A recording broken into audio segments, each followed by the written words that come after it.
for those viewing us on Shaw TV and Local 2 for joining us. Our 2014 Municipal Election Candidate Awareness Forums are being brought to you in partnership with the Sault Ste. Marie Chamber of Commerce, Algoma University, Shaw TV, and Local 2. My name is Monica Dale, and I am the first Vice President of the Sault Ste. Marie Chamber of Commerce. I will be your moderator for this evening's 2014 Municipal Election Candidate Forum with our candidates in Ward 3. My role as moderator will be to run tonight's meeting and keep us on schedule. Our panelists and screeners are from the Sault Ste. Marie Chamber of Commerce and Algoma University. They will be posing the questions to our candidates.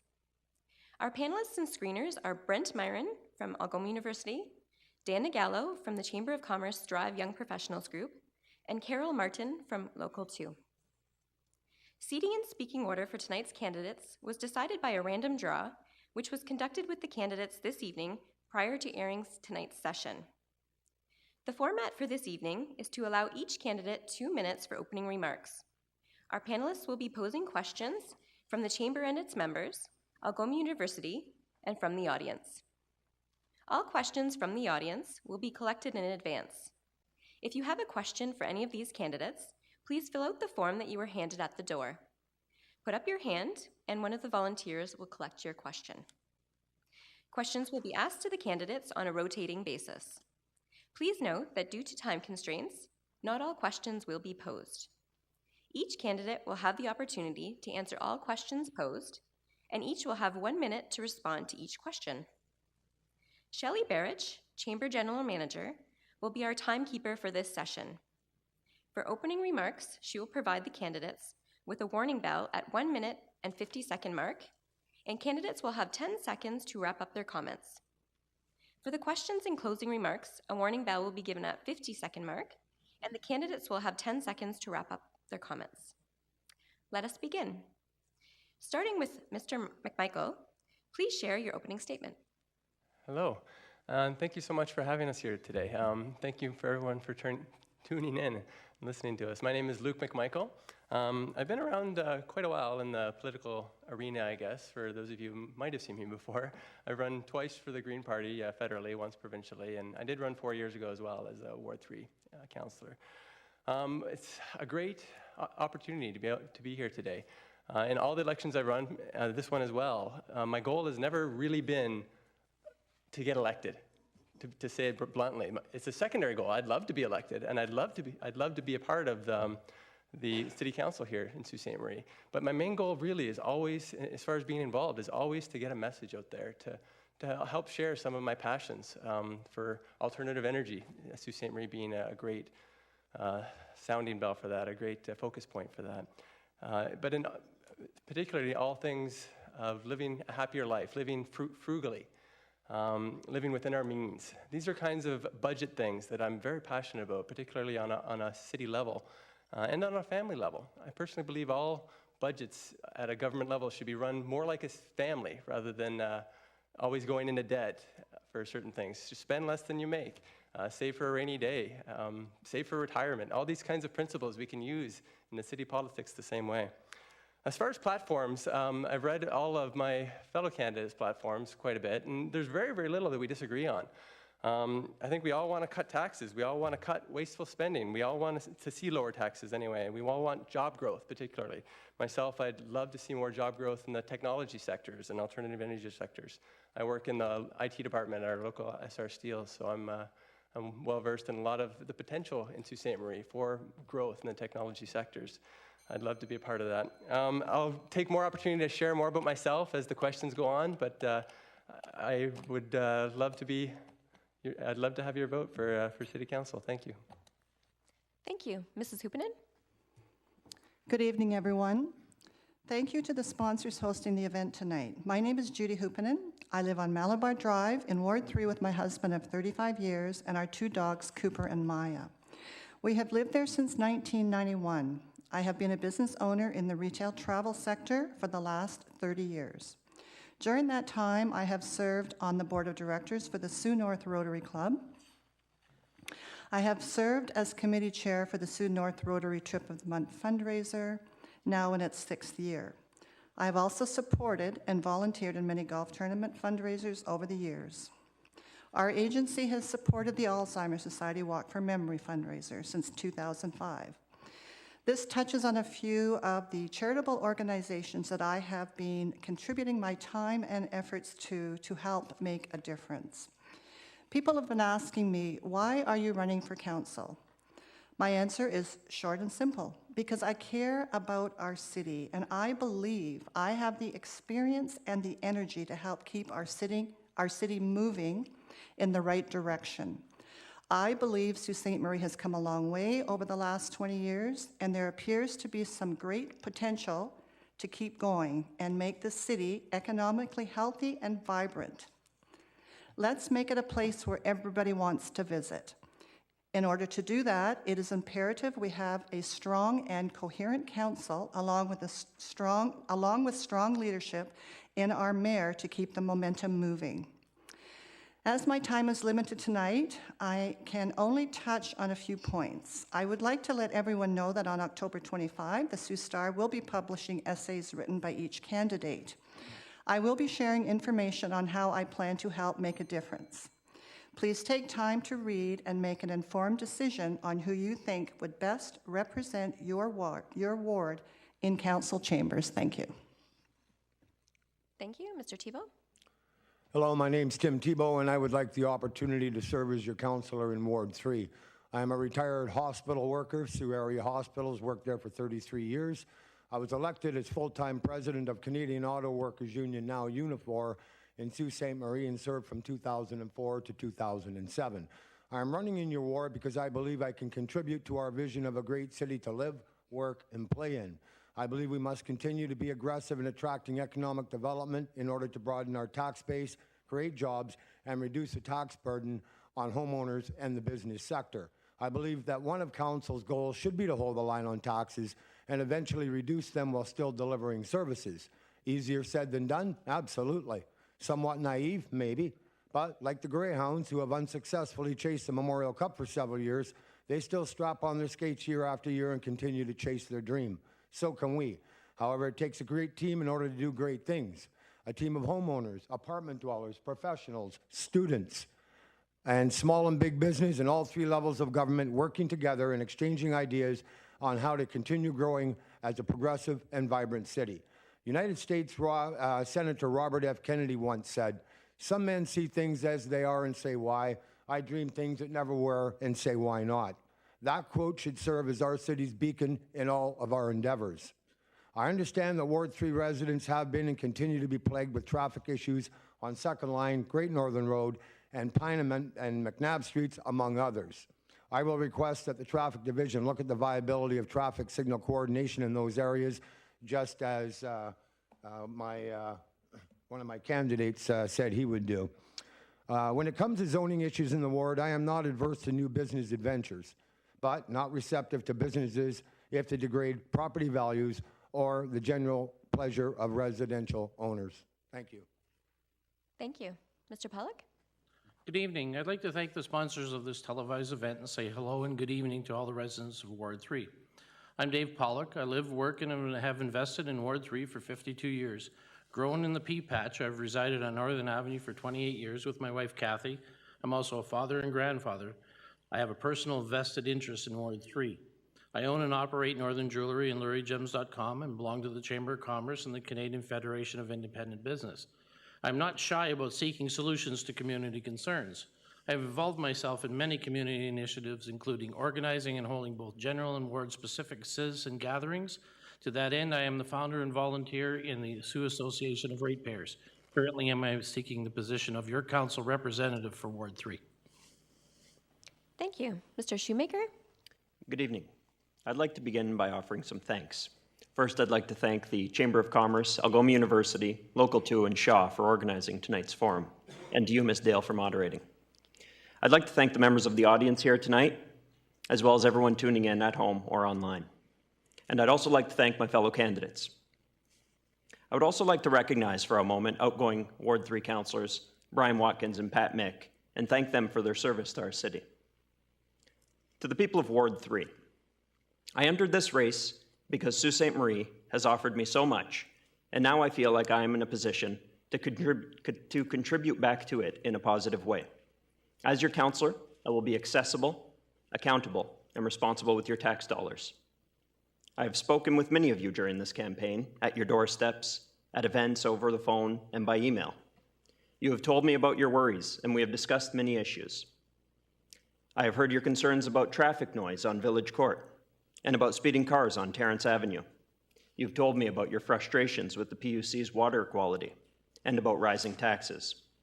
I have plans to address these issues. The theme for my campaign has been new energy and fresh ideas. Throughout the campaign, I have been bringing forward specific ideas that I feel will improve the quality of life of our residents and will make our city improve in its operations. I'm passionate about implementing these ideas, and I will work tirelessly to get the job done. You can read more about my proposals on my website, matthewshoemaker.ca. My vision for Sault Ste. Marie is to be a city that encourages new business and development, that spends responsibly and keeps taxes low, and for the Soo to be a model of openness and accountability. I'm asking for your support on October 27th to make this vision a reality. Thank you. Thank you. We will now move into the question and answer session. Could we please have a panelist read the first question?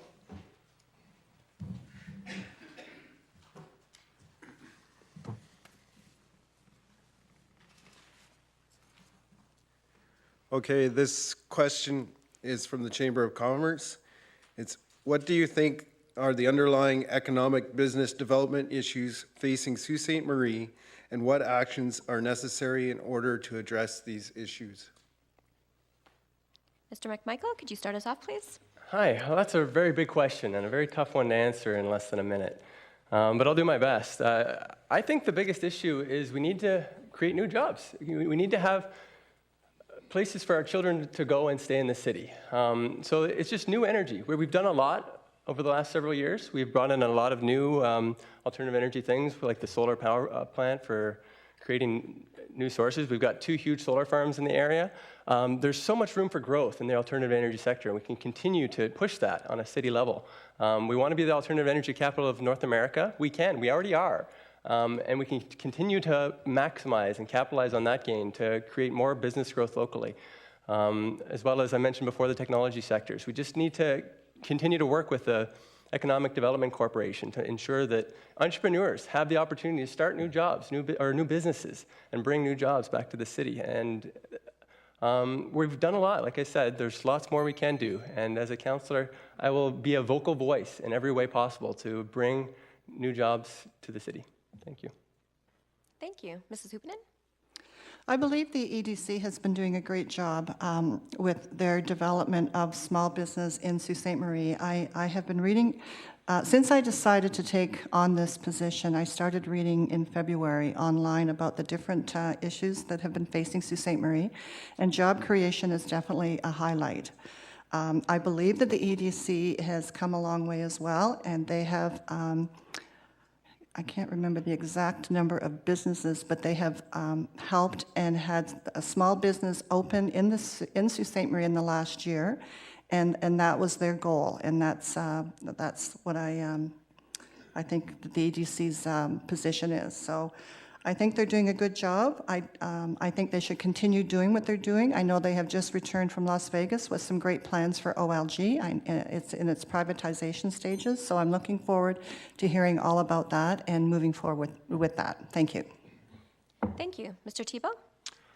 Well, first of all, we need a vibrant downtown. We need to support forestry, wood products, and services. We have to keep taxes low without impacting services.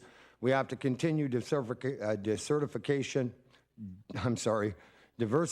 of our economy, support of our business community, continued support of the alternative energy, continued support of our aging population. We are already designated an age-friendly community through the World Health Organization.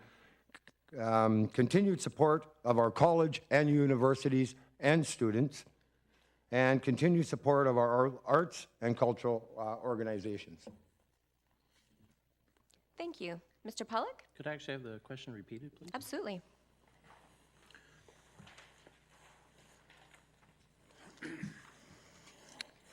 What do you think are the underlying economic business development issues facing Sault Ste. Marie, and what actions are necessary in order to address these issues?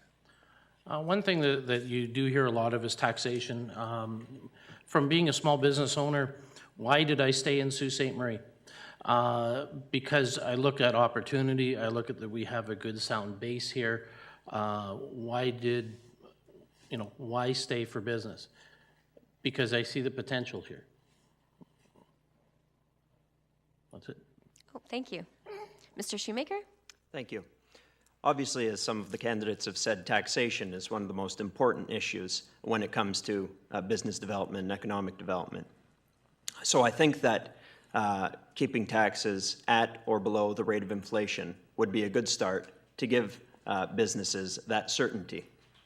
One of the other ways to address the issue of economic development or business development, in a simple way, is to increase and support the size of our university and our college. Our college currently employs about 900 people, and Algoma University employs about 150, according to EDC numbers. If we could bring the enrollment at the university up to the number that is enrolled at the college, it would create approximately 700 jobs. And it's not an establishment that we need to start from scratch. These places are already there, and that's a simple way to increase economic development in our city. Thank you. Could we have the next question, please? This question is also from the Chamber. With major growth and development happening in the north portion of our city, such as the hospital, retail development, new residential, what must be done to maintain a healthy, vital city center? And we would start off with Mr. Shoemaker, please. Thank you. Obviously, a major issue is downtown redevelopment. There has recently been funds that we no longer need to pay to the hospital. The city's contribution to the hospital has been paid off. And so that presents an opportunity to use this money to reinvest in downtown revitalization. I think what's taking place at the Mill Market is something that we should shape an entire area of that downtown after. There's lots of development. There's a farmer's market. You see people down there on the weekends. This is what our entire downtown needs to be. And with targeted funds from the money we're no longer using for the hospital, reinvested into that initiative, we can achieve that success across all of Queen Street, Bay Street, and the surrounding streets in that area. Thank you. Mr. McMichael? I have to agree with Mr. Shoemaker on this one as far as getting the funds to the downtown core. We've done a lot of great things with the Mill Market and Farmers Market as well. I'd love to see more focus on organic farming, urban agriculture as well. And there's many areas down there that could use perhaps community gardens, things like that, just to bring people to the area. There's plenty of parks and plenty of areas around the schools and the things in the downtown core that we can definitely bring more people to if we just focus on zoning and getting the right parties involved to just revitalize it, naturalize it, make sure that there's opportunity for growth in every way possible. Thank you. Thank you. Mrs. Hupinen? I believe that the Downtown Association has done an amazing job with our downtown area. My business is in the downtown area, and over the years I have seen improvements. I know we have a ways to go, but we have had some great accomplishments. I'm sorry to hear about the tree situation. However, I believe it's under some sort of control. It's temporary, but they're working on that. Sadly, we may end up losing them, but we'll have to see how that goes. I believe the EDC is always active in coming up with new ideas for businesses for the downtown area, and I believe that there are every year I see more and more things happening in the downtown area and more people coming to the downtown area. The boardwalk, in my opinion, is second to none. I'm there almost every night with my husband and my dogs. I just wish that there was something that we could have there. There's just, it's just such a beautiful area. We need something else to attract the people. Thank you. Thank you. Mr. Tebow? I agree with what the candidates just said, so I really don't have much more to add. I think they pretty well covered it. Thank you very much. Mr. Pollock? The only thing I'd like to see is there's been a lot of discussion about the Gore Street area. One thing that businesses need is a way to reinvest in their businesses. If there was a tax incentive in order to be able to reinvest back into the buildings, into the business, then you would start seeing an improvement in the downtown core. It's going to take a lot of work from a lot of people, and the work already has started and has begun. I'd like to see it continue. I'd like to see that. I'm excited to see what's going to come next with people. It's going to take time. It's I call it Uptown, which is up in the Ward 3 area, has grown exponentially over the last few years, and the downtown core will slowly come back. It's just going to take time. Thank you. Could we have the next question, please?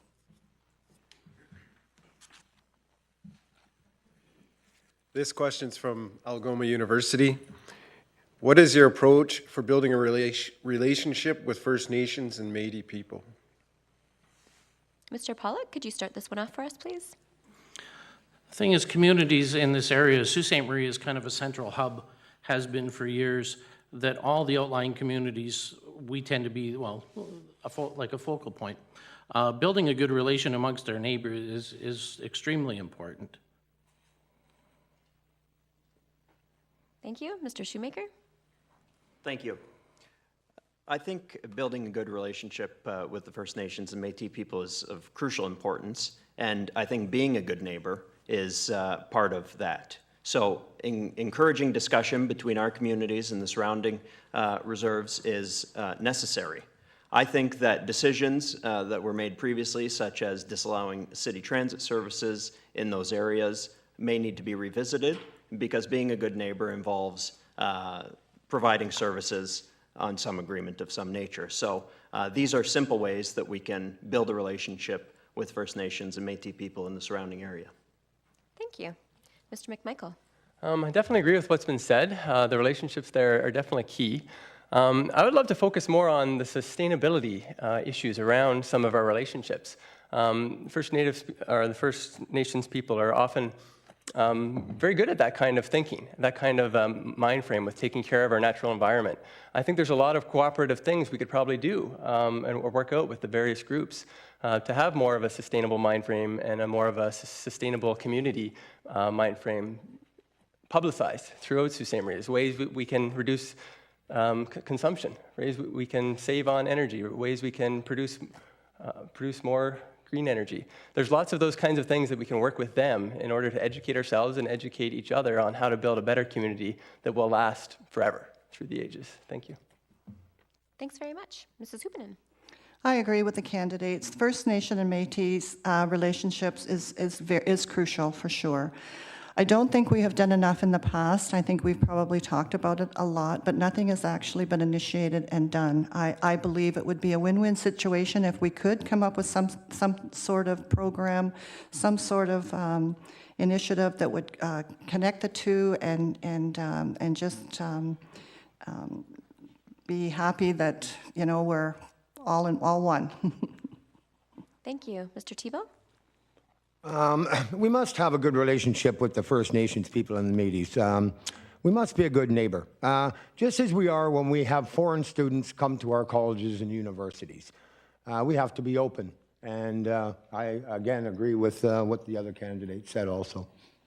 Thanks very much. To the panelists, could we have the next question, please? This question is from the Chamber. Are there programs and/or services which we are currently involved with that you believe should be eliminated or delivered in a different way? If so, what and how? Thank you. Mr. Thibault, could you start this one off, please? Could you repeat that again, please? Sorry. Are there programs and/or services which we are currently involved with that you believe should be eliminated or delivered in a different way? If so, what and how? No, I think we're doing fine. I don't really see any changes that I could suggest that could better what council and the city is doing already. Thank you. Mr. Pollock? With any service or program, there should be always a process of reassessment, reviewing where we're doing, adding everything up and seeing if everything works. To give you an actual answer to say one specifically, no, until you do that review, you don't really have an answer. Thanks very much. Mr. Shoemaker? Yes, thank you. I've put forward a proposal, and you can read about it on my website, but basically I looked at the funding arrangements for the Innovation Center and Destiny Sault Ste. Marie, and I noted that these organizations have been getting money for the city over the last number of years consistently. And those are just two examples of places that get money from the city that we need to revisit how much money is going to them and whether that amount is still necessary. That doesn't need to be done just for those two organizations, but for every organization that receives public dollars, because we need to be more conscious of where we're spending our public dollars, and the only way to keep taxes at or below the rate of inflation is to hold spending in line with inflation. Thank you. Mr. McMichael? I agree that there are many areas that need to be looked at. We need to constantly try to revamp and replan things so that we can cut services that are no longer necessary, can save on money. One of the ones that's a bit of a taboo to talk about, that's been talked about a little bit over the last few months, and I've had it brought up with various ratepayers, is the East End Library, with moving that to the one location, and then talks of maybe shutting it down altogether. Various kinds of ideas that are just rolling around out there. We definitely have to reevaluate that. I'm a huge fan of the public library. I go to the main branch most of the time. My children love it. We just went there on Monday, and we go almost weekly. Whether or not we need the East End branch, we really have to look at it. We have to look at how many people are going there, what are the dollars involved. If it's costing us $200,000 a year, and there might only be maybe a few hundred or 1,000 people, would each of those people be happy spending $100 or $500 a year just to keep that open? These are the kind of hard questions we need to ask ourselves. Sometimes it's not always politically correct to ask them, but we need to, and we need to dig into every area and save money wherever we can. Thank you. Mrs. Hupinen? I believe affordable housing should be looked at a little bit more seriously. I believe that the programs have been downloaded to the municipality, and with that, there was no funding along with that. I believe we have to lobby the provincial government, and I believe that we have to come up with more affordable housing, and it's important. I believe we should be doing it right away. I would consider looking at it as top priority. As our population ages and our dollars and the seniors' pensions don't change, we have to make it affordable. We have to make it affordable for our seniors who have lived here all their lives and made Sault Ste. Marie what it is. Thank you. Thanks very much. Could we have another question from the panelists, please? This question is from the audience. How important is it for you to live in the ward you are to represent? Thank you. Mrs. Hupinen, can we start off with that one? I think it's very important because I live in Ward 3. I breathe Ward 3. I shop Ward 3. I'm in Ward 3. I feel it's very important. I have been, actually, since I decided to take this task on, I have been visiting the subdivisions and talking to people, and it's incredible. And I'm actually proud to be living in Ward 3. And I personally feel that you should be living in the ward to feel and breathe it. That's my opinion. Thanks very much. Mr. Tebow? No, I don't think it's important at all. I mean, it's a small city. If you're keeping up with the issues, then you're going to know what's going on in every ward. I ran in Ward 3 in 1983. I walked that ward. I know it, although I live in Ward 1 now. And the reason I ran in Ward 3 is there's 2 open seats. Makes it a lot easier for me to be elected and get to work as opposed to running against 2 incumbents that have done a good job and are going to get reelected. Thank you. Mr. Pollock? I believe it's all, like, I've lived in the ward all my life. Now, to me, I chose to live there. I haven't lived in any other ward, but I believe it's important to represent the area that you live in, for the fact that I know the neighborhoods, I've grown in the neighborhoods, I've watched them. I remember when there were fields, when you talk to the residents, you know the people. I go to the doors, I know the people, I know everybody. It's just one of those things. I think it's important. It's allowable under the act in order to run in a different ward. Originally, the idea of being a ward representative would be back in the day when it was somebody from your street went to the council level to be your representative. Working on the outside, is it as effective? It can be, but I would prefer to have somebody myself that is from the actual ward. Thank you. Mr. Shoemaker. Thank you. I don't live in Ward 3, but I've spent a great amount of time in Ward 3. My fiance is from there, and I've been spending a lot of time there in the last number of months. I've knocked on over 3,000 doors in the ward, and more important than living in the ward is knowing the issues of the ward. I live 1 block away from the P-patch in both directions, 1 block away from Ward 3 in both directions, sorry, and so I feel a connection with Ward 3 that I do not have with Ward 2. Ward 2 is mostly down the hill. Ward 2 is the ward I live in. And so I feel like I have the same issues as those people who live in Ward 3, and that's why I chose to run in Ward 3. Thank you. Mr. McMichael? That's definitely a bit of a loaded question, I think. I do live in Ward 3 myself. I didn't always. I did live in Ward 2 about 5 years ago. But I do think that in order to represent a ward, you should actually live in the ward. To be part of that community, to be part of those people, I do think you should be there. Now that being said, I think close to half of our currently elected people are not in their ward. So it's very common to run for other wards for various reasons, as has already been said. So I don't have anything particularly against that. But it's definitely something that I think, and I think it's a great question, whoever asked it. It's definitely an interesting one to bring to light. But I definitely think as a city, as a whole, we need to come together. It's not just one ward or another that are issues. We do need to focus on the entire city issues, and all 12 councillors need to work together on just about every issue. So thank you. Thanks very much. To the panelists, could you please bring forward another question? This question is from Algoma University. What will you do to help develop Sault Ste. Marie's tourism industry? Thank you. Mr. Shoemaker, could you start this one off, please? Thank you. Obviously, to develop the tourism industry, we need to create the opportunity for places to establish that draw tourists. That involves keeping taxes at a reasonable rate so these businesses are allowed to establish here, are able to establish here, are able to thrive. I think that promoting the natural beauty of Sault Ste. Marie is one area where we should focus with laser-like focus on attracting tourists to the city. The Agua Canyon is a great example of that. Used to have 40,000 riders in the 70s. Now it's in the 10,000 or 20,000 range. So that's an opportunity that is not currently being met, that we could expand on tourism and enhance other initiatives like that to promote our city's natural beauty. Thank you. Mr. McMichael?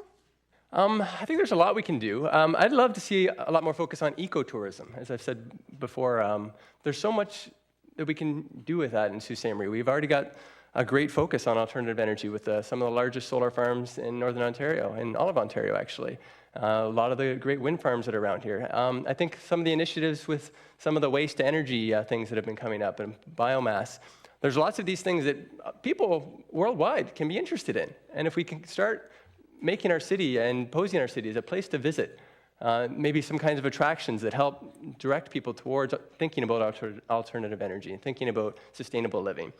Those kinds of initiatives can go a long way and can bring a lot of tourism dollars into the area. Thank you. Thank you. Mrs. Hupenin? I believe that what I would probably do is I would take a look at the budget to find out how many dollars have we spent on promoting Sault Ste. Marie in the tourism industry. I think I myself have been sending people out of the city for 30 years. I think I would be a compliment to the EDC to help bring people in. I could reverse the role on how my thinking goes. But to do that, we need to have something here. We have to be able to go out and promote to people, come to Sault Ste. Marie for these reasons. With the Port of Algoma potential, and that will be open in the next 10 years, who knows, that could be endless. We could have cruise ships coming in here for that much matter. I mean, it sounds like a pretty big dream, but I think dream big and do what we can and keep promoting it.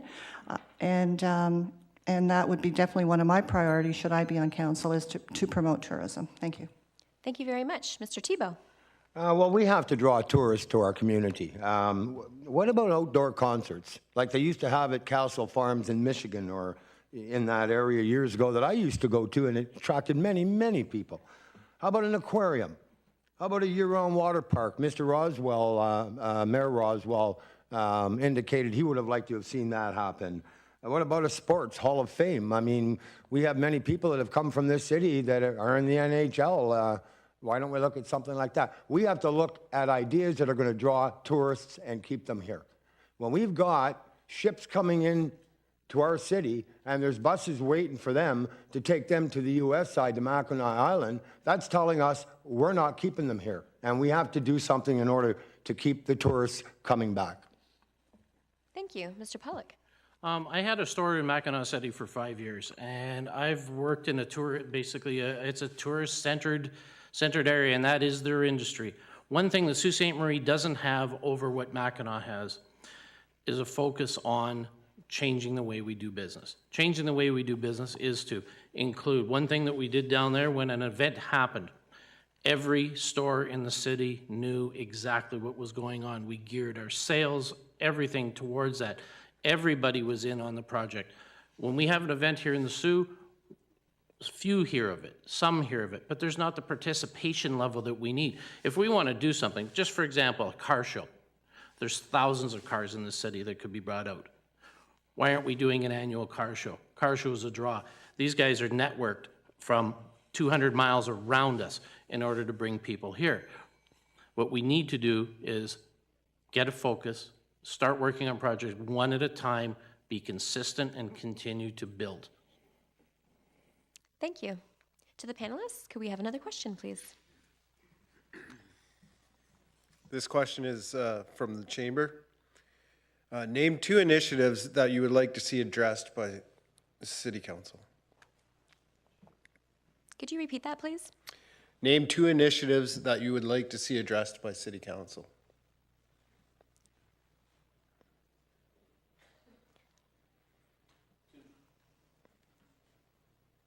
One more time. It is, it's, when you're asking 2 initiatives, which initiative?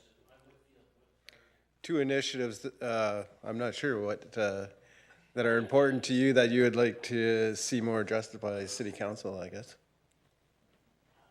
2 ideas, 2 plans that you would like to see come to fruition. I don't have an answer. You don't. That's 2, I just can't get, yeah. Thank you. Mr. Shoemaker? I think that 2 issues the city needs to tackle, of course, are the level of spending of our city and the water issue at the PUC. I'm not sure if this is what the question intended, but this is 2 initiatives that need to be addressed by the City Council. With respect to the PUC, I've put out a proposal for the PUC to deliver a once every 2 months a report card on how many complaints they've had about brown water, on how many water mains have broken, on how many power outages there have been, and on how much time it has taken to resolve those outages. And if those indicators go up after 2 months, then it's time to look at how else we can resolve the problem. And the hope is that those indicators would go down and the service that's being provided would be improved. Thank you very much. Mr. McMichael? I think the one major initiative is the focus on reductions in spending. The mayor candidate, Christian Provenzano, talked a lot about getting the councillors more involved with some of that spending. Just a total revamping or total going through the budget on line by line, figuring out what areas can we cut from, where can we reduce. It's definitely the biggest and I think most important issue for the councillors to focus on as a major initiative. Another one I'd like to see would be an initiative focused on a happiness index for Sault Ste. Marie. Focus on the things that our community is doing well and figure out how to get that out there so that we can have a more positive outlook in our community. There's far too much negativity, I think, that goes around as far as complaining about what's wrong. Not nearly enough focus on what's right. What are we doing? And what reasons do we have for people to come back here? If there's kind of a big study or an initiative in place in order to just get the word out more to ourselves as far as what are we doing right and what can we continue to do better, that kind of initiative I think would be well worth it. Thank you. Thank you. Mrs. Hupenin. I believe that an initiative that the council should be looking at and continuing looking at is the traffic situation in the P-Patch. I've had a few phone calls during my campaign from people who are pretty irate about the traffic situation. I listen to them. I don't have any answers. I don't think it's a simple answer, but I think it's an initiative that we have to have City Council address and make sure that something is done and move forward. It's a safety issue. I think it's a matter of time that there may be an accident, and I don't want that to have to happen. I believe something has to be done, and it has to be done soon. Thank you. Thank you. Mr. Tebow. First, I want to comment on Mr. Shoemaker's issue with the PUC and the water. I believe the city is looked after by PUC and council and agencies working to improve the city's bad tasting and smelling water. They have studied the issue and come up with a workable plan to solve the problem. It's always easy to be a Monday morning quarterback on the issue. I wonder how many candidates in this election attended any meetings of the PUC and council when the issue was being discussed before becoming a candidate. I don't believe Mr. Provenzano attended any. And the point being is that if you are concerned about an issue, would you not attend open meetings that may address your concerns and suspicions? I mean, that's what this is all boiling down to. There's a lot of talk. There's a lot of Monday morning quarterback issues going on.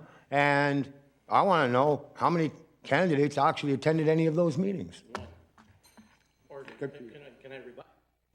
Sorry, unfortunately not. Could we have the next question, please?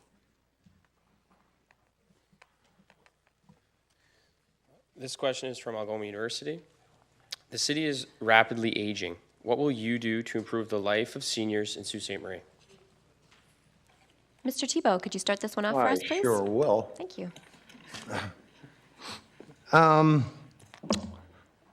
The city has been designated age-friendly through the World Health Organization, and, you know, that's a good initiative right there. So I support that. I'm aging, and, I mean, I'm 60. It's not going to be long before Timmy's going to be walking through the doors of an old folks' home. So I think it's something we have to seriously continue supporting. We're all going to get older. All of our kids are leaving town, so it's only going to be us that are going to be here if we don't do something about it soon. Thanks very much. Mr. Pollock? For me, it's keeping taxes low. Affordability in this city is getting to a point where I've heard many stories of the fact that people that are on fixed incomes just can't make it. To me, that's a priority that we've got to continue to look at. Thank you. Mr. Shoemaker? Thank you. I agree with my fellow candidate. Affordability is the most important seniors issue that needs to be addressed. We cannot be taxing people out of their homes. People on fixed incomes do not have the flexibility to have ever-increasing tax increases, and that is why I've proposed keeping taxes at or below the rate of inflation. If we kept our spending under control, it would give our city the flexibility in the future to meet the needs of a changing population, and that's another area where we need to focus in order to make sure that we can help seniors when those needs arise. The last issue is working alongside our provincial and federal governments to ensure that issues such as healthcare and home care needs of our community are being met so that our seniors have places where they can be tended to if the needs arise. Thank you. Mr. McMichael? I agree 100% with what's been said. We definitely need to make sure that our seniors are taken care of. I think one of the best ways to do that, again, is to ensure that they have grandchildren around. Ensure that they have family around. Family is the best way to connect and the best way to make life fun, make life more livable. And the way to do that is all the other initiatives we've been talking about. Make Sault Ste. Marie just a better family-oriented city. Create better and long-term sustainable options and sustainable jobs for all families. That being said, yes, we do need to focus on reducing taxes and keeping taxes low for our senior citizens as well as for everybody else. There's so many great issues, so many things we can work together on to make this city a better place for all of us. So I'm looking forward to being able to have an opportunity to do that as a city councillor. Thank you. Thank you very much. Mrs. Hupenin? Well, I agree with everybody. They have all said it. Keep taxes low. We have to keep our seniors in their homes. I believe we could initiate a possibility of free buses for seniors. I know it's small, but it would be a start.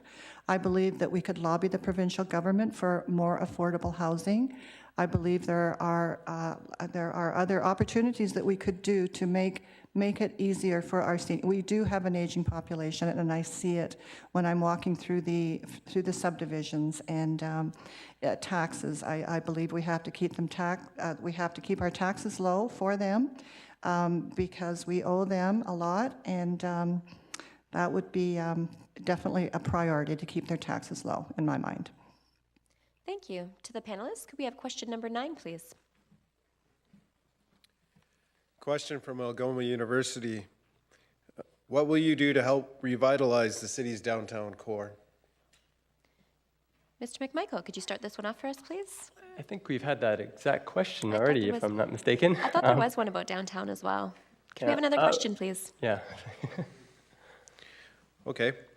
What can the city do to help ensure the long-term viability of the Algoma Central Railway? Okay, that's a good question. I'm a huge fan of rail transport, rail transit in all its forms. I'd love to see a passenger rail again from here to Sudbury. There's been a Algoma Passenger Railway group that's been really focusing on trying to bring that back. I'm a huge supporter of that. Any initiative that helps us reduce our carbon footprint, again, by using more trains and less cars is a great thing. I think City Council, we can do our part to just help publicize these groups, help get the word out there for the different opportunities that are available. Ensure that businesses are involved in any way they can. Whoever can make use of these kinds of railway initiatives, get the businesses on board. The port expansion project it also may help with getting more rail to the city if we can have a port and somewhere to take those rail goods, port stuff in here and then rail it somewhere else. All these initiatives together are definitely a huge part of bringing rail and ensuring that rail stays a part of Sault Ste. Marie. Thank you. Thank you. Mrs. Hupinen? I agree. I just have to clarify, is it the tour train or the rail system? Could you repeat that question? I'm just not clear.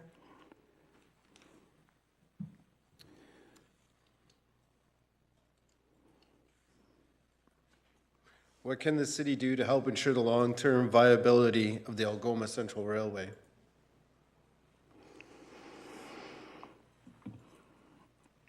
I believe I believe provincial funding would be the way to go. If here I go again asking the province for money, but I just don't see any other way to keep it viable, and I think it's important. I believe that we need to keep it here, and I agree with Luke. I think it might be a good idea to have our rail service back from Sault Ste. Marie to Sudbury, and that's what I have to say about that. Thank you. Thank you very much. Mr. Tebow? I agree with the two candidates that have already spoken on this issue, and I really can't add any more to what they've said. Thank you very much. Mr. Pollock? At least try to hope to open up opportunities for them to grow. Thank you. Mr. Shoemaker? Thank you.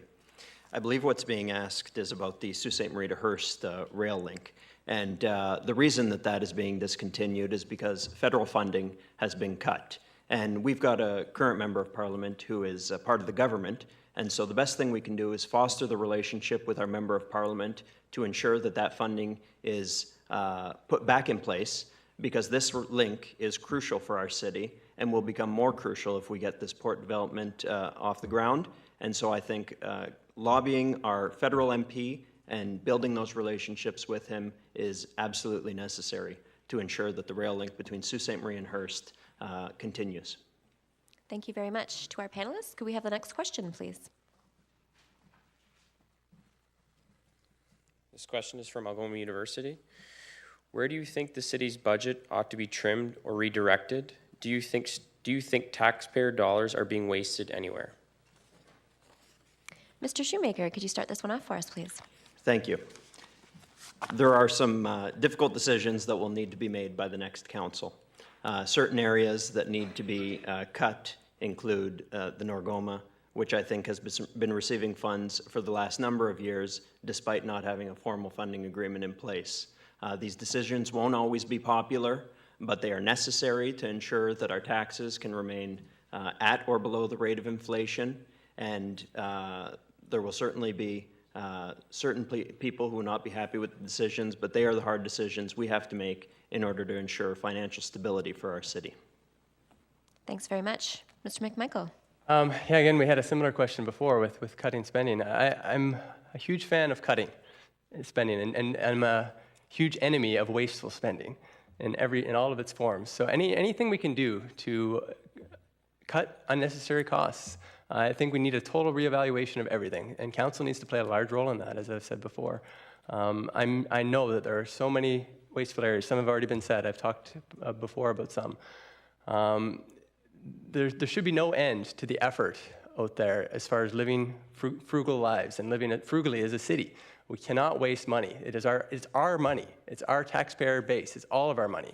And when we sit down to spend it, we need to spend it in an efficient and good manner so that it produces a net return for all of us as citizens of Sault Ste. Marie. Thank you. Thank you. Mrs. Hupenin. Well, I agree definitely with what's been said so far. Back to the Nargoma, I believe I did hear that it would be more costly to dispose of it than to keep it running. So I could be wrong on that, but I did hear that. And as far as the Nargoma goes, I can't see why we can't come up with fundraising ideas to help cover the costs of it. I did a tour a couple of months ago, and they have a little dining room in there. I mean, I can't see why we can't have it set up and have executive lunches, have retreat. We could set it up so that it would be an attractive way to make some money for to keep it afloat. I think it would be a great loss to see it go. I really do. Thank you. Mr. Tebow. Until I see how the money is spent, I really can't have much input on how to cut and where to cut.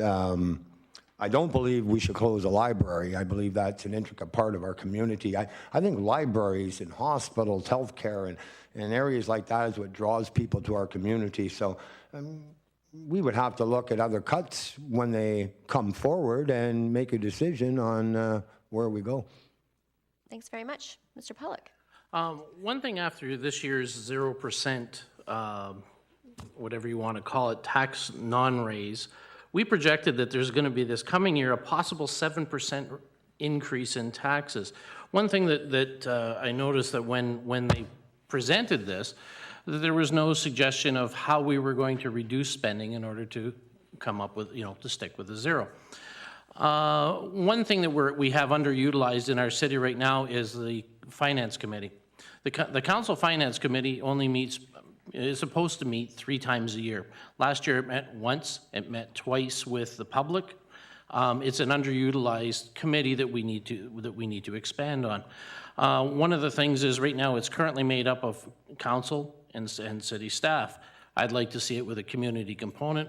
One thing that I did with the Ratepayers Association is we brought people of the community that had interest in finance together to come at, and as Matt says, we presented a proposal at or below the rate of inflation, which was turned down the year before the zero came.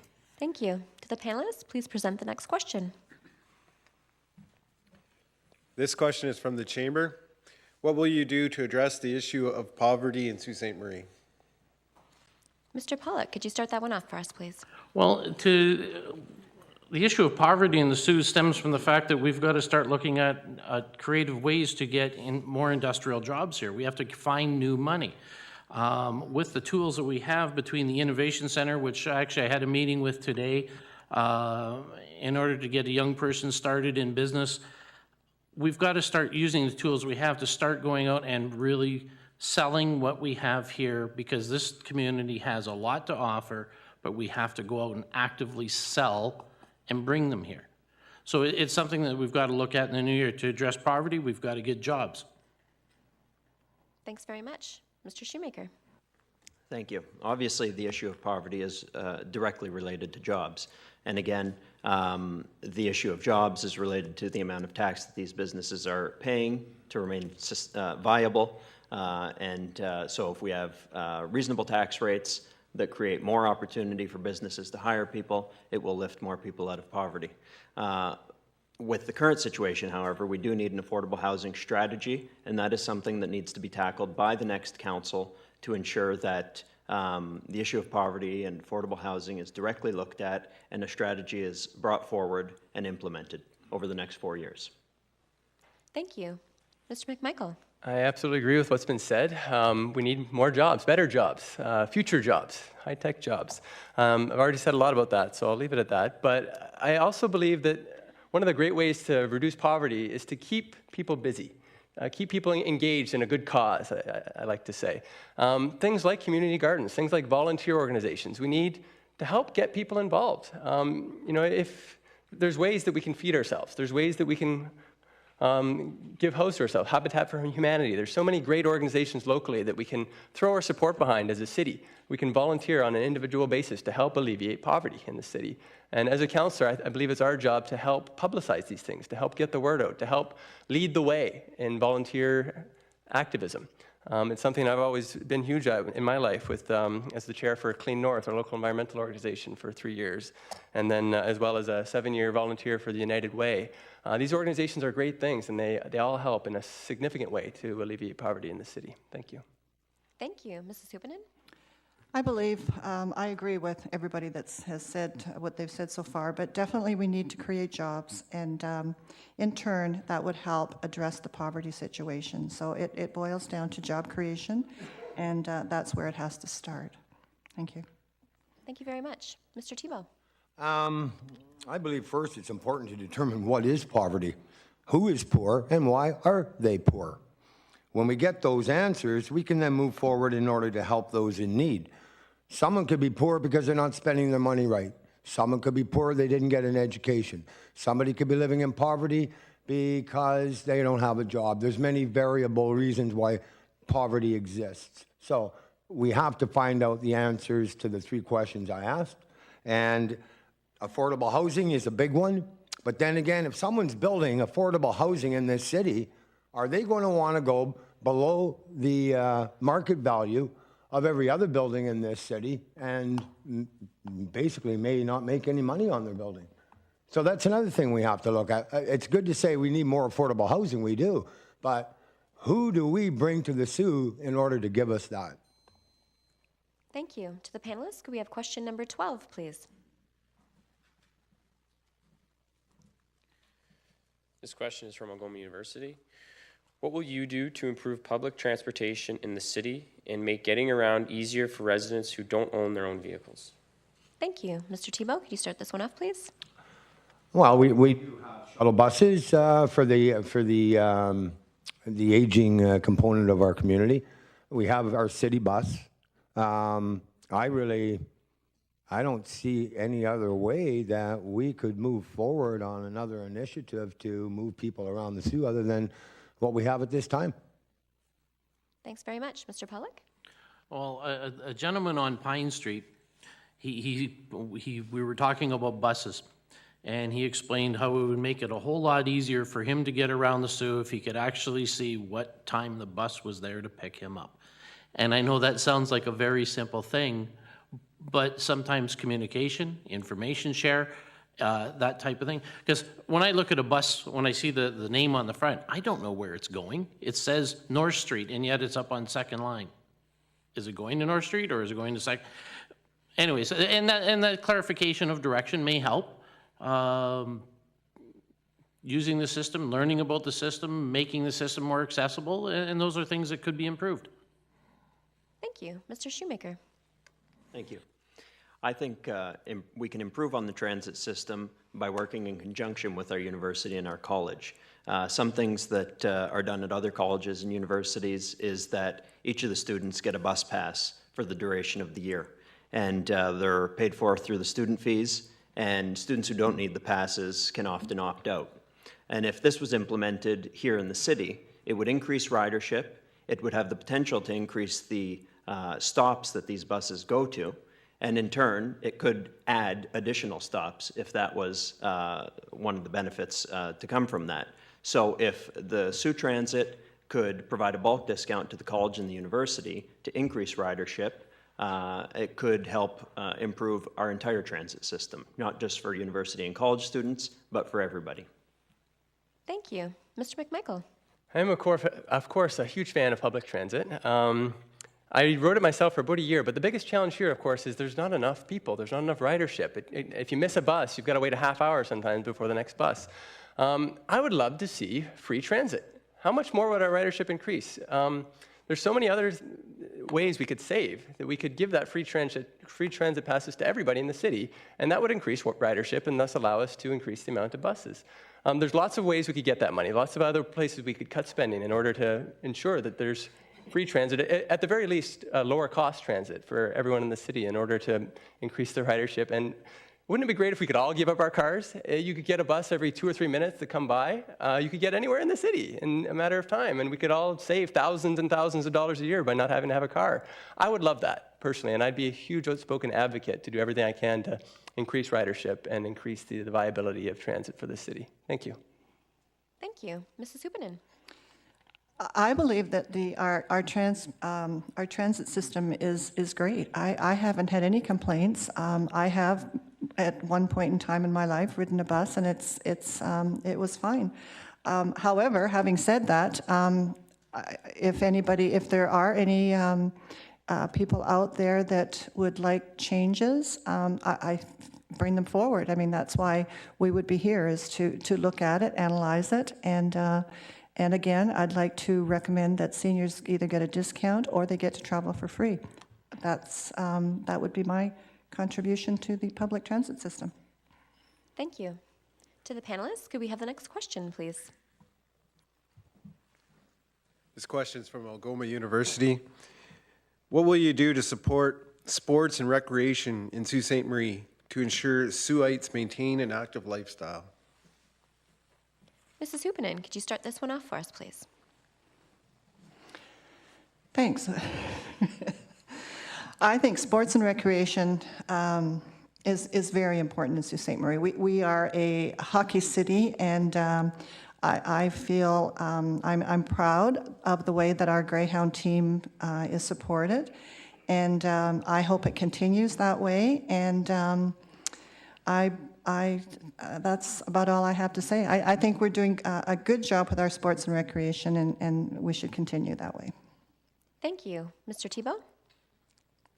I believe we're doing that even within our schools. I mean, our children are learning. They come from a community with a hockey and football team that they're proud of. And I believe that in itself, when children are growing up and they're at the games, it gives them the incentive to join in. So I think we just continue with that. I think the city is doing a good job with regard to that issue. Thank you very much. Mr. Pollock? I believe that sports activities are the things that build character. When teams get together, they not only learn how to achieve goals or score goals, but they learn how to work together as a unit. They learn how to share. There's a whole bunch of different things that team efforts do make. It's important. We do need to expand and support those initiatives. Thank you. Mr. Shoemaker? I think that one specific proposal that should be looked at is whether or not it is viable to create a municipal skating rink in the marina between the Roberta Bondar Pavilion and docks. And so if that water was brought down to a reasonable level and it could freeze all the way through, it could create a very big municipal skating rink, not quite like the Rideau Canal, but something along those lines. So I think it's something that's worth looking at the very least and determining if it's doable or not. And it would promote, obviously, more outdoor activity in the wintertime. Thank you very much. Mr. McMichael? I'm a huge fan of sports. I think the city's done a lot of wonderful things to promote sports in the city with the West End soccer facility and all the other facilities, of course. There's a lot we can do with the SR Center just to help grow some of the passions for sports, the passions for athletics. As a city council, again, we can continue to push athletics, push healthy living, active living, in every way that we can. We can live by example. I think every single member of council should be involved in some sport or another and should regularly tote the horn as far as it's one of the greatest things about this city is the active sports life.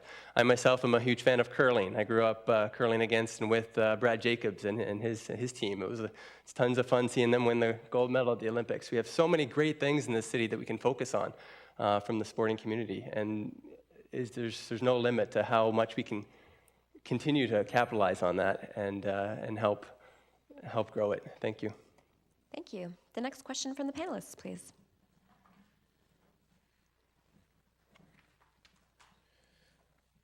This question is from the Chamber.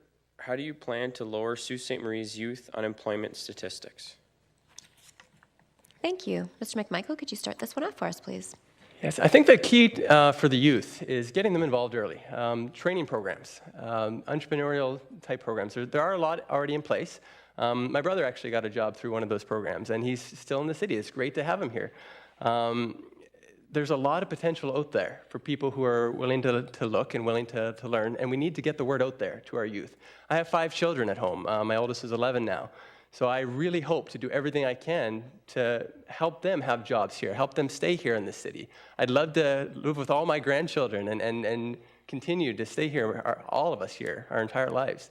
It's so important to get the youth involved, to have good training programs, good jobs, things that they can actually make a career with, things that they can sink their teeth into and be passionate about. These are the kinds of jobs that we have to focus more on. And again, as a city councillor, that's our job, is to get out there and get the companies involved and get the companies here that will give us those long-term jobs for our youth. Thank you. Thank you. Mrs. Huppinen. I agree that we have to get our youth involved. I agree with what Luke has just said, and that's all I have to say on that. Thank you. Thank you. Mr. Tebow? I believe we have to communicate with post-secondary institutions and local businesses to ensure employment is filled by our graduates. So when they come out of school, they have a job to go to. That's my opinion on the issue. Thanks very much. Mr. Pollock? What I would like to see is and encourage, and this is something, 28 years ago I was a youth. I had nothing, I wasn't working, we were out of work from Algoma Steel, we were laid off. So where I couldn't find work, I created work. Now, one thing that happened over the time, other gentlemen that were in business mentored, encouraged, helped. Now, what I'd like to see is more encouragement of the Chamber of Commerce to start a mentoring program that starts actually helping hands-on people and kids that really want to be able to start their own business, get them involved, show them, mentor them, help them, show them what the real world business is like. Not the government programs that are doing it, it's to show them how perseverance, work, effort achieves goals. Thank you. Mr. Shoemaker? Thank you.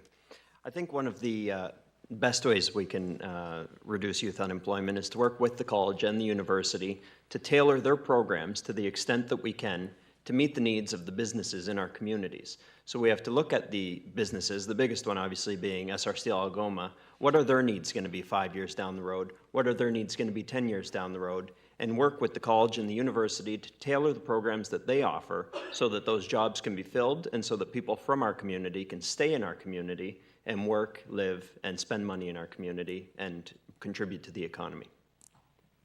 Thank you. Could the next question please be presented? This question is from the Chamber. What actions should council take to strengthen the businesses that are already here? Thank you. Mr. Shoemaker? Keeping the businesses that are already here obviously means that they need to know what they can expect in terms of tax increases. They need to know that their taxes aren't going to be raised up substantially to pay for aging infrastructure, and that is why I've proposed keeping taxes at or below the rate of inflation so that they know their taxes would not go up more than their other expenses, and therefore they wouldn't be spending more of their income on taxes than they are towards other expenses that they need to spend on. And that's I think, the best way to encourage ongoing promotion of our current businesses. Thank you. Mr. McMichael? I absolutely agree with keeping taxes low, freezing them as much as possible, maybe even reducing them if we can, every dollar saved, that they can help our businesses succeed better. I think the best way to keep the current businesses here, again, is to ensure that Sault Ste. Marie remains a vibrant community, remains a place where people can stay and live, and people can come back here after going away for school if they do. Ensuring that the job pool is there for all the new companies that want to start up and the companies that are currently here. Ensure that they're able to fill the jobs when people are retired. Ensure that those programs and the educational systems are there in order to get the people here that they need. I find that the best way to keep people in the city, again, is people who have family here. I've seen far too often where people will come in and they'll stay for a year or two and then they'll leave and take all that expertise with them because they don't have that strong family base. We need programs in the city to bring family back and encourage people to build families here. You need that connection to Sault Ste. Marie in order to really stay here and ensure that all of our businesses and our job pool stay strong. Thank you. Thank you. Mrs. Hupinen? I think it might be a good idea if council took a poll on the businesses that are already here. And that way they could compile some information that way and hear it straight from the business. That's, as a business owner, I would appreciate seeing something like that, and I would love to give the feedback to the council and to the chamber, and I think that would be the best way to do it. I can't really answer that any other way than that, so that's what I would suggest. Thank you. Mr. Tebow? Well, I believe we have to continue to support our business community. Keeping taxes low is one method, and we have to continue dialogue with them. That's my answer. Thanks very much. Mr. Pollock? Could I have the question again? Sorry.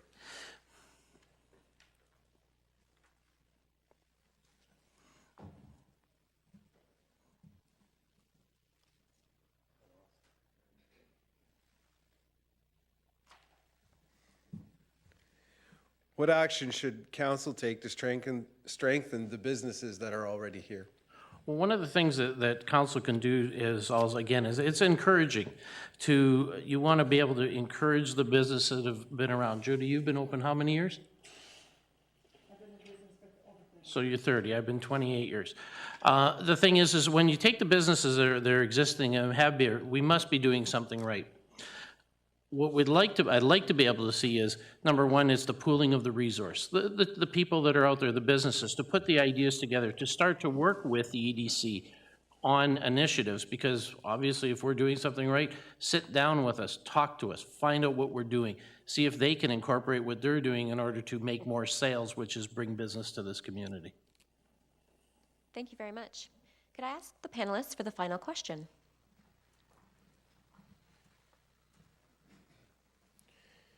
This question is from the chamber. What do you think the voters of your ward are looking for in a city councillor? Thank you. Mr. Pollock, could you start this one off for us, please? I think what they're looking for is a councillor that can relate their concerns forward to the corporation. That's it. Thank you. Mr. Shoemaker? I think in speaking to the residents of Ward 3, which I've done over the course of the last 3 or 4 months, I've heard numerous issues. They want someone to listen to them, they want someone that is accessible, and they want someone that will deal with their issues. I think, I know I will be accessible by phone, by email, on social media, and I'll always be just a block away. And so I am committed to representing them, I'm committed to communicating with them, and if there are ever issues, I'm committed to helping resolve those issues, if that is possible.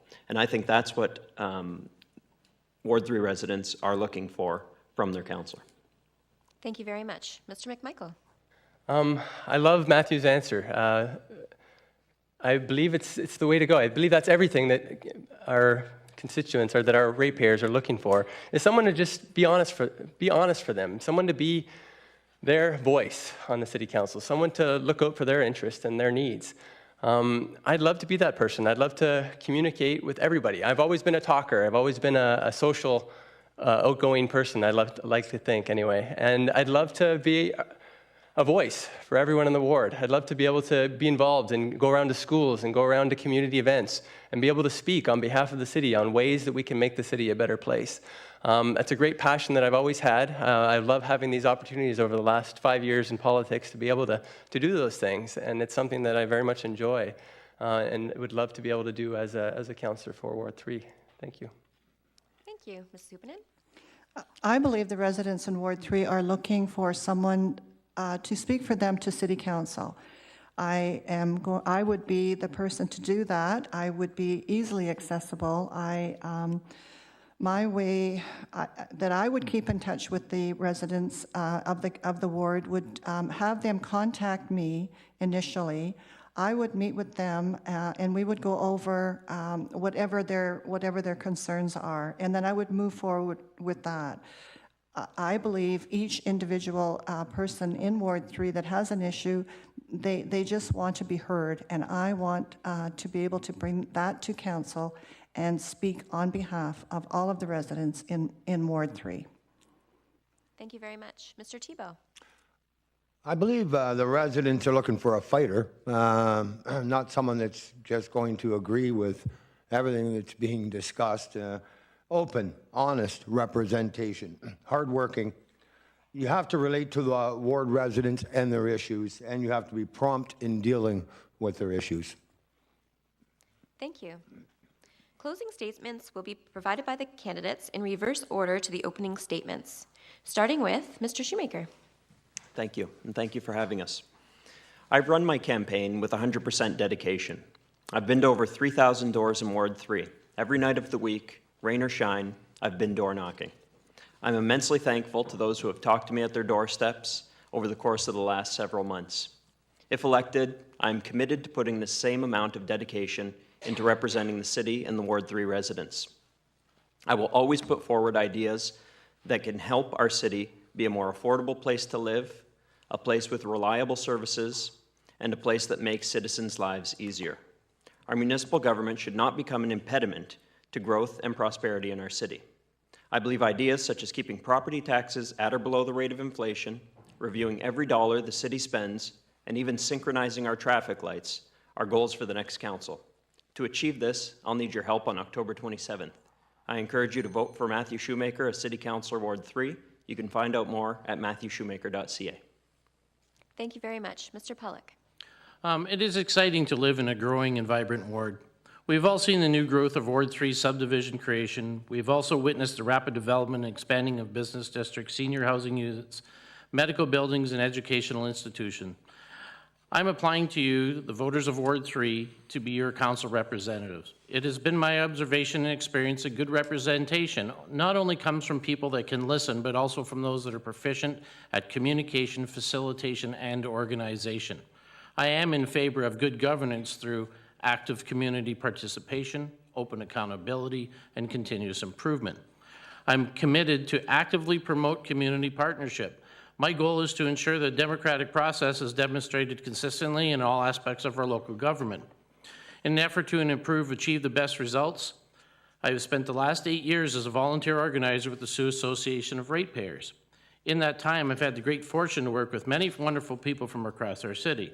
Collectively, we have pursued the common goal of becoming better connected with our municipal system. My highest priority is to continue on with regular Ward 3 town hall meetings. These meetings are intended as an informal gathering of people, and it will be happening at Rome starting in November. Thank you very much. Mr. Tebow? Some may not look at this as a city issue. However, I support the Liberals' attempt to legalize marijuana. There are 15 and 16-year-old children smoking pot in our communities. I believe that legalizing and controlling it, just as we do with alcohol and tobacco, would dramatically reduce the number of them using it under the age of majority. There are other good reasons to legalizing marijuana than just keeping it from our kids. I believe the tax revenue will be huge, funds that could be earmarked for healthcare, education, social programs, and infrastructure, not to mention increased transfer payments to the provinces and municipalities. This city right here. It will create industry. It will create many, many jobs. I believe our city will continue to grow with continued focus on low taxes, continued diversification of our economy, strong relationships with other levels of government, support of our business community, and creating jobs. Thank you.